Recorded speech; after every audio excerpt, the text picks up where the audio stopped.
દોસ્તો, વિસાવદરમાં આયોજિત થયેલી ચૂંટણી તો ગોપાલ ઇટાલિયા જીતી જાય છે.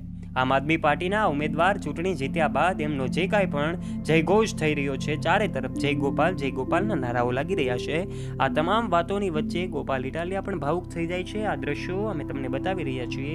અનેક પ્રેસ મીડિયાના મિત્રો દ્વારા એમનું ઇન્ટરવ્યૂ લેવામાં આવે છે, ત્યારે આ દરમિયાન ગોપાલ ઇટાલિયા ભાવુક નજર આવે છે. ક્યાંક એમની આંખોમાં ખુશીના આંસુ છે, કારણ કે જે જગ્યાએ તેઓ મત વિસ્તારમાંથી ઊભા હતા તે લોકોએ એમને એટલો પ્રેમ આપ્યો છે, એટલી લોકચાહના એમને મળી કે જેના લીધે ગોપાલ ઇટાલિયા 17,000ના મતથી અન્ય ઉમેદવારોના લીડથી જીતી ગયા છે.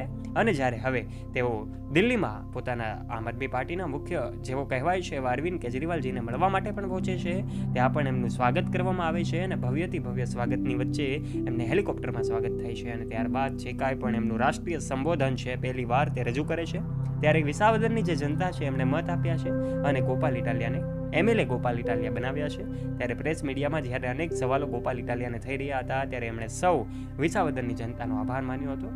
કેટલાક લોકો એમને ટ્રોલ કરવાનો પ્રયત્ન પણ કરી રહ્યા હતા. કેટલાક લોકોએ સોશિયલ મીડિયામાં અનેક વિડીયો બનાવ્યા હતા જેમાં ગોપાલ ઇટાલિયાને ચેલેન્જ ફેંકી હતી, પરંતુ તમામ ચેલેન્જોની સામે ન જોતા ગોપાલ ઇટાલિયાએ પોતાનું કર્તવ્ય ચાલુ રાખ્યું, પોતાનું કામ ચાલુ રાખ્યું, લોકોની મદદ કરવાનું ચાલુ રાખ્યું અને જેના કારણે જ વિસાવદરની જનતાએ ગોપાલ ઇટાલિયાને ઓળખી લીધા અને એમને વિસાવદરમાં ધારાસભ્ય બનાવવાનું નક્કી કરી લીધું. કારણ કે એક શિક્ષિત યુવાન, એક વકીલ યુવાન, એક કોન્સ્ટેબલ યુવાન જ્યારે આટલું શિક્ષિત હોવા છતાં પોતે જ્યારે ચૂંટણી લડી હોય ત્યારે પોતે કેટલા એવા નિષ્ઠાવાન, કેટલા પ્રામાણિક અને કેટલા યુવાનોના પ્રેરણા સ્ત્રોત હશે તે જોઈ શકાય છે.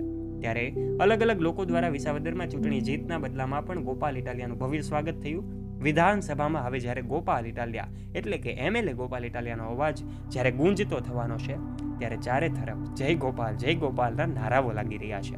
દરેક લોકો એવું ઈચ્છતા હતા, ખાસ કરીને વિસાવદરની જનતા એવું ઈચ્છતી હતી કે ગોપાલ ઇટાલિયા વિધાનસભામાં પણ એમનો પડકાર ફેંકે. આ પડકારનો સામનો કરવાનું કામ હવે ગોપાલ ઇટાલિયા જ્યારે કરવાના છે, ત્યારે અરવિંદ કેજરીવાલને પણ તેઓ મળે છે અને આખરે સોશિયલ મીડિયા પર અનેક તસવીરો છેલ્લા કેટલાય દિવસોથી આપણી સામે આવે છે, જેમાં અલગ અલગ લોકોનો આભાર માનતા ગોપાલ ઇટાલિયા જોવા મળે છે.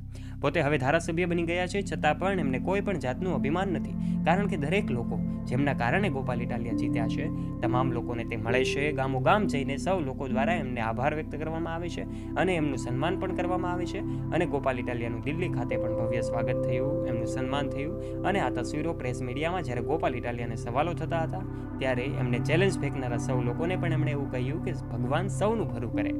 આવી વિચારધારા ધરાવતા આ યુવાન નેતા જ્યારે ધારાસભ્ય બન્યા છે, ત્યારે જય ગોપાલ અવશ્ય લખજો અને વિડીયો ગમે હોય તો વિડીયોને લાઇક કરજો. તમારા દોસ્તો સાથે, ફ્રેન્ડ્સ સાથે આ વિડીયોને શેર કરવાનું ના ભૂલતા તથા આવા રસપ્રદ અને રોચક વિડીયોઝ નિહાળવા માટે અત્યારે જ નીચે રહેલું બેલ આઇકન દબાવીને અમારી યુટ્યુબ ચેનલને અવશ્ય સબસ્ક્રાઇબ કરી લેવાની જવાબદારી તમારી છે.